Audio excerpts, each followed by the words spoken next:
दी banking गुरु channel में आपका स्वागत है।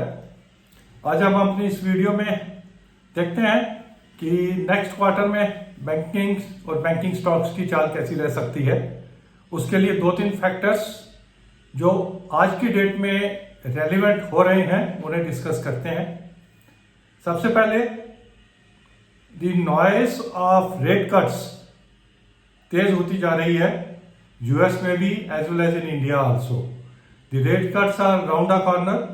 Another 2-3 quarters we will see the rate cuts और उसका डायरेक्ट बेनिफिट जो है बैंकों को मिलता है।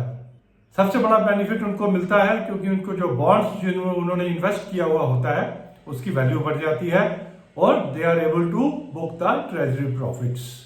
Otherwise also when rate cuts are there तो बैंक्स अपने लोन्स पे स्लोली रेट कट करते हैं, वेयर एज डिपॉजिट्स पे वो इमीडिएटली रेट्स कट करके ले आते हैं। Secondly the busy season is over 31 मार्च और नेक्स्ट 2 क्वार्टर्स जो डिमांड फॉर क्रेडिट रहती है वो कम रहती है, उसकी वजह से जो लिक्विडिटी की इशू है वो भी खत्म हो जाते हैं। द सेकेंड इज जो रिजर्व बैंक ऑफ इंडिया ने आज एक अनाउंसमेंट किया है regarding alternate investment funds. The banks are required to make the provision equivalent to their investment in the alternate investment funds। अब उन्होंने क्या किया है कि प्रोविजंस तो बैंकों को करनी पड़ेगी लेकिन only to the extent the amount of banks ने आगे डेटर कंपनीज को जितना पैसा दिया है उतना ही प्रोविजन करना पड़ेगा। से state bank of India is having 1000 crores invested in the alternate investment funds and out of that fund 100 crore has been invested by the alternate investment fund in a debtor company। तो उनको provision 1000 crore पे नहीं करनी पड़ेगी, only 100 crore पे ही करनी पड़ेगी। उसका इम्पैक्ट आपको एग्जांपल के लिए दूं, लास्ट क्वार्टर में स्टेट बैंक ऑफ इंडिया ने तकरीबन 240 करोड़ की प्रोविजन की थी अल्टरनेट इन्वेस्टमेंट फंड्स के वजह से। तो may be the banks will not be required to make this type of provision in the quarters to come, especially March quarter also. That is the second development.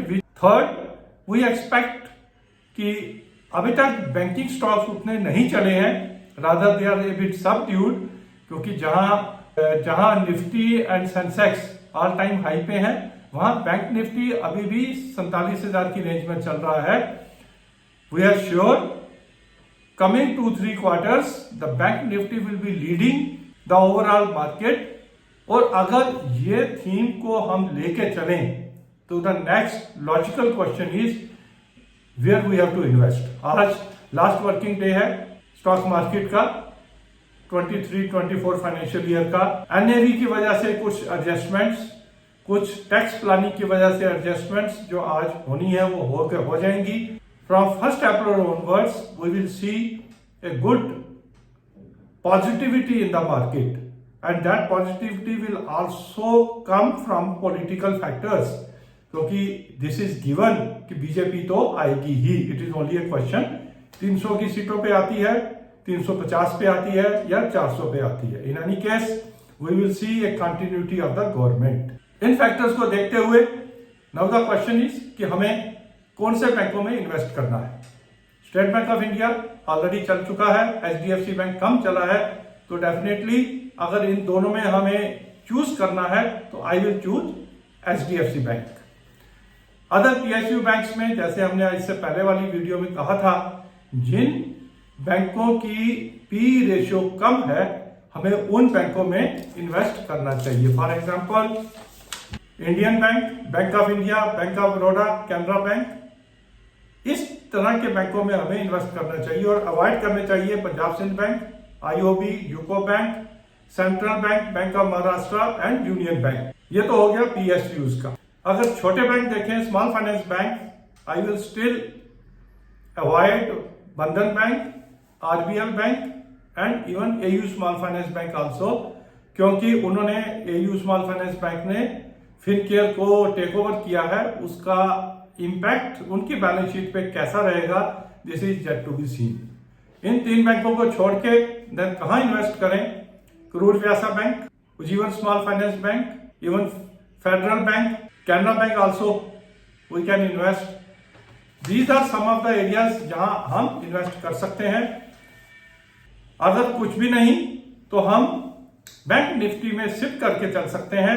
अगले 3 महीने के लिए every week की shift कर लीजिए, जितना भी आप पैसा इन्वेस्ट करना चाहते हैं उससे आपका अच्छा रेट आपको एवरेज करके मिल जाएगा। Otherwise also long term we are very bullish on bank Nifty, Indian economy, bank Nifty definitely 2-3 years we will continue seeing good growth in the banking stocks.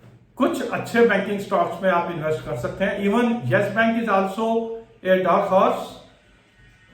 Risk reward ratio के हिसाब से yes bank भी 23-24 रुपए पे हमें अच्छी return देने की क्षमता रखता है। Thank you very much for watching the latest update on banking stocks and bank Nifty. We will get back to you when the financial updates will be given by the banks in the first week of April. Thank you.